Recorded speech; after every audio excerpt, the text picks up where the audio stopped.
பேர் வச்சிருந்து 4 மணிக்கு ஆரம்பிச்சிருந்தா triple tea okay. Correct sir. 9 மணிக்கு டீ டைம்.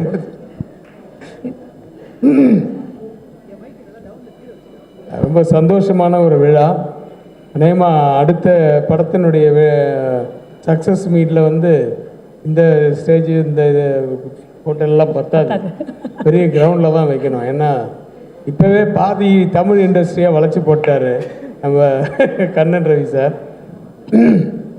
அதாவது எப்படி ஒரு ஹாஸ்பிட்டாலிட்டின்றது, நான் வந்து என் ஃபேமிலியோடு நான் துபாய் போயிருந்தேன். நான் என் சிஸ்டர் ஹஸ்பண்ட்ஸ் எல்லோரும். என்ன ஏர்போர்ட்டில் பார்த்தவங்க யாரோ வந்து அவருக்கு சொல்லி அவர் நம்பரை போட்டு அங்கே பிடிச்சி வாங்க ஒரே ஒரு லஞ்சுக்கு வாங்கன்னாரு. போனால் 168 வாங்க சாப்பாடு, சாப்பிடவே முடியல. அப்படி அவர் ஆனால் எதுவுமே சாப்பிட மாட்டார். இது நான் செஞ்சது, இது வந்து நான் ஸ்பெஷலாக என்னோடய மேற்பார்வையில் செஞ்சு இது சாப்பிட்டு பாருங்கள் அதை சாப்பிட்டு பாருங்கள் எல்லாத்தையும் சாப்பிட வச்சுருவார்.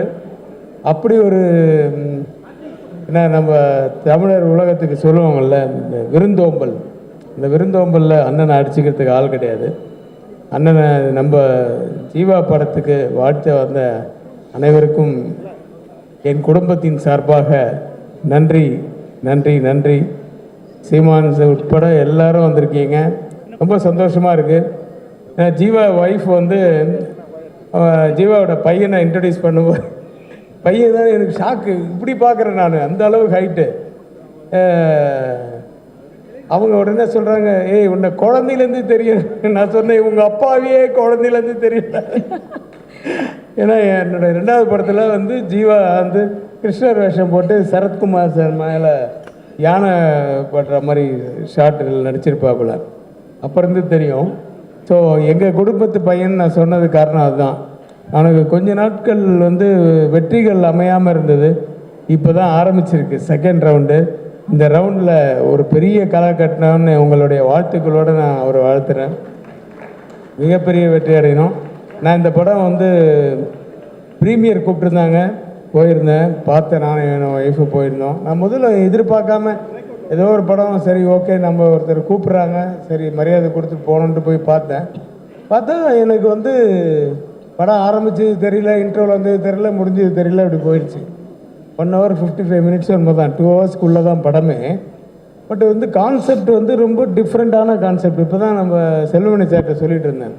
ஸோ இப்போல்லாம் வந்து படங்கள் எப்படி வருதுன்னா, சின்ன ஒரு கான்செப்ட் எடுத்துக்கிட்டு அதை வந்து ஸ்க்ரீன் பிளே டெல்லிங் ரொம்ப இன்ட்ரெஸ்டிங்காக கொடுத்தீங்கன்னா அந்த படம் வெற்றி அடையும். அந்த சூசகமெல்லாம் வந்து ஜீவா நல்லா இன்றைக்கி என்ன ட்ரெண்டில் இருக்குன்றது தெரிஞ்சு வச்சுக்கிட்டு அப்படி ஒரு டைரக்டரு அப்படி ஒரு கதையும் செலக்ட் பண்ணி இதில் பண்ணியிருக்காரு. அவரோட பண்ண அந்த அவருக்கு அந்த டைரக்டருக்கு வந்து 2வது படம்னு சொன்னாங்க. அது தெரியவே இல்லை. எல்லாருக்கிட்டையும் வேலை வாங்கினதுலேருந்து அந்த படத்தினுடைய தொய்வு இல்லாமல் எடுத்துகிட்டு போன விதம் எல்லாமே வந்து ரொம்ப நல்லா இருந்தது. வாழ்த்துக்கள் டைரக்டர் சார். அப்புறம் கண்ணன் ரவி சார் பற்றி அதுக்கு மேலே சார் சீக்கிரமே 1 by 1 நீங்கள் இனிமேல் துபாய்க்கு போக முடியாது. எவ்வளோ பூஜை இருக்குது, எவ்வளோ ரிலீஸ் இருக்குது, எவ்வளோ சக்ஸஸ் மீட்ஸ் இருக்குது, இதெல்லாம் அட்டன் பண்ணுறதுக்கு இல்லை. ஏன்னா அவ்வளோ தமிழ் படங்கள் எடுத்துகிட்ருக்காரு. ரொம்ப ரொம்ப ரொம்ப சந்தோஷமாக இருக்குது. எங்கள் குடும்பத்தில் நீங்களும் ஐக்கியமானதுக்கு என்னுடைய வாழ்த்துக்கள். நீங்கள் மென்மேலும் வளர வேண்டும். உங்கள் மனம் போல் எல்லாம் அமைய இறைவனை வேண்டி வாழ்த்துகிறேன். நன்றி, வணக்கம். அனைவருக்கும் வணக்கம். தமிழ் சினிமாவோட புது வரவா நல்வரவா கண்ணன் ரவி வந்திருக்காங்க. உங்களுக்கு தென்னிந்திய திரைப்பட தொழிலாளர் சம்மேளனத்தின் சார்பில் எங்களுடைய வாழ்த்துக்களை தெரிவிச்சுக்கிறோம். நீங்கள் வந்து நிறைய தொழிலாளர்களுக்கு வாழ்க்கை கொடுக்க போகிறீங்க. இன்றைக்கி ஏறக்குறைய பார்த்தா நிறைய டைரக்டர்ஸ் இங்கே வந்திருக்காங்க. இவங்க இவ்வளோ நாள் துபாயில் இருந்தாங்க, இப்போ வந்து இங்கே வந்திருக்காங்க. அதனால் இப்போ நீங்கள் நல்ல இடத்துல உட்காந்துருக்கீங்க. உங்கள் பக்கத்தில் உட்காந்துருக்க சௌத்ரி சார் ஒரு 50 டைரக்டர் இன்ட்ரடியூஸ் பண்ணார். இல்லை 50 டைரக்டர்ஸ் இன்ட்ரடியூஸ் பண்ணியிருக்கேன். 100 படம் 50 டைரக்டர்ஸ் இன்ட்ரடியூஸ் பண்ணியிருக்காரு. நீங்கள் பக்கத்தில் உட்காந்ததால் நிச்சயமாக நீங்களும் ஒரு 50 படம் குறையாமல் பண்ணுவீங்க. ஏன்னா இங்கே உட்காந்துருக்கும்போது சௌத்ரி சார் சொன்னார் டைம் சேஞ்ச் ஆயிடுச்சுன்னு. உடனே சீமா ரொம்ப சந்தோஷமாக திரும்பினார். நாங்கள் டைம் சேஞ்ச் ஆகிடுச்சான்னு. இல்லைப்பா பையனோட டைம் சேஞ்ச் ஆகிருக்கு. உண்மையாக தமிழ் சினிமாவோட டைம் சேஞ்ச் ஆயிருக்கு சார். அதாவது கடந்த வருடத்தில் வந்து முடியிறப்போ வந்து சிறையின் ஒரு படம் வந்து மிகப்பெரிய வெற்றி அடைஞ்சிருக்கு. மிகப்பெரிய 25வது வருஷத்தில் மிகப்பெரிய வெற்றி அடைஞ்சிருக்கு. 26வது வருஷம் தொடக்கம் கூட வந்து பெரிய படங்கள்லாம் இல்லாமல் இந்த சின்ன படம், சின்னதாக ரவிக்குமார் சொன்ன மாதிரி எந்த எதிர்பார்ப்பும் இல்லாமல் ஒரு சின்ன படம் வந்து இது வந்து மிகப்பெரிய வெற்றி அடைஞ்சிருக்கு. இது வந்து தமிழ் சினிமாவுக்கு ஒரு நல்ல தொடக்கம். அதுவும் கண்ணன் ரவி வந்து என்னென்னா பெரிய ஆர்டிஸ்ட், இதெல்லாம் முதல்ல கதையை சொல்லுங்கள், அது எனக்கு பிடிச்சிருந்தா நான் வந்து படம் பண்ணுறேன்னு சொல்கிறது. தமிழ் சினிமாவில் வந்து 30 வருஷத்துக்கு அப்புறம் ஒரு தயாரிப்பாளர் கதையை கேட்டு கதை பிடிச்சா படம் பண்ணுறங்கிறது வந்து நீங்கள் சௌத்ரி சார் பக்கத்தில் உட்காந்துருக்கீங்க.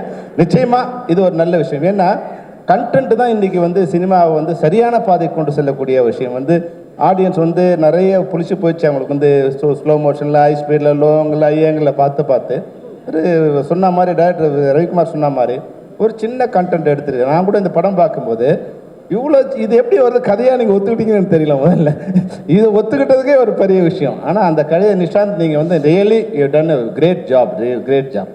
அது வந்து ஒரு சீனும் ஒரு கேரக்டரும் அதுதான் இப்போ தமிழ் சினிமாவில் ஒரு புதுசான விஷயம்.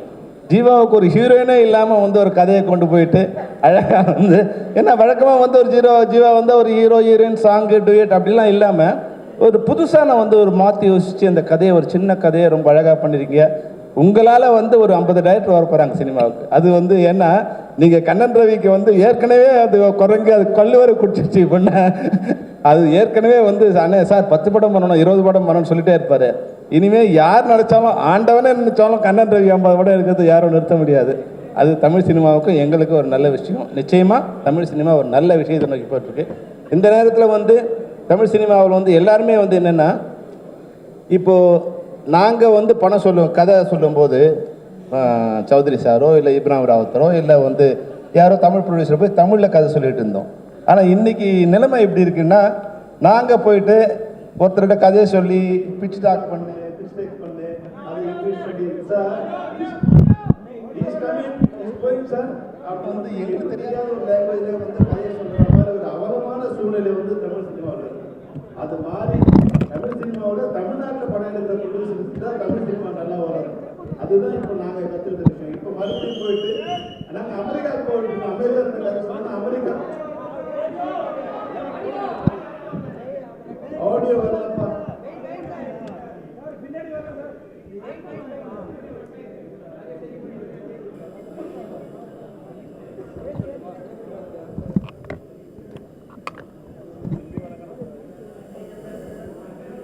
செக். நான் பேசுறது வருதுங்களா? ஓகே, இப்போ ஓகேவா? Okay done sir. ஏன்னா இப்போ உண்மையாகவே எங்களுக்கு ஒரு வருத்தமான இதுலேருந்து நாங்கள் மாற ஒரு நல்ல சுச்சுவேஷன் ஏற்பட்டிருக்கு. ஏன்னா நம்ம தமிழ் சினிமாவில் இனிமேல் வரும்போது நம்ம ரிலீஸ் செய்தியை நாம் டிசைட் பண்ணுற மாதிரி ஒரு நிலைமை வந்தால் நல்லாயிருக்கும். நம்ம ரிலீஸ் செய்தியை பாம்பேலையும் அமெரிக்காவிலும் டிசைட் பண்ணக்கூடிய ஒரு மோசமான நிலைமை வந்துடக்கூடாது.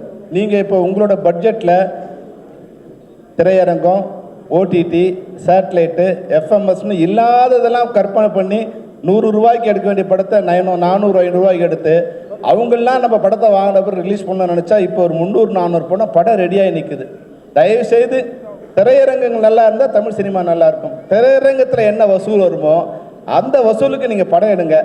மீதி வரதெல்லாம் லாபத்தில் வச்சுட்டு சம்பளத்தை வச்சு அவங்கவுங்களுக்கு பிரித்து கொடுத்துருங்க. இந்த எவனையும் போய் யாரும் நிற்க வேண்டிய அவசியம் இருக்காதுங்கிறதுக்கு தான் இந்த படம் ஒரு உதாரணம். அதுதான் தமிழ் சினிமாவுக்கு ஒரு வளர்ச்சியாக இருக்கும்.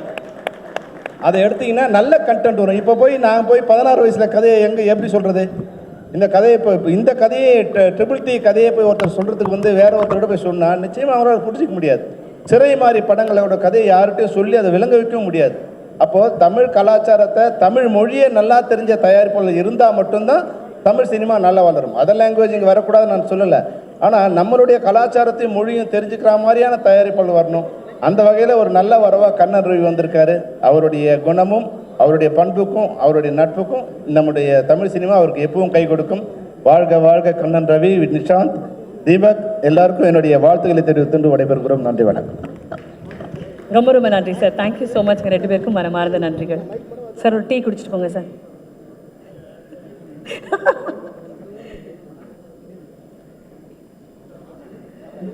இந்த அழகிய தருணத்தில் ஐம் கோயிங் டு ரிக்வெஸ்ட்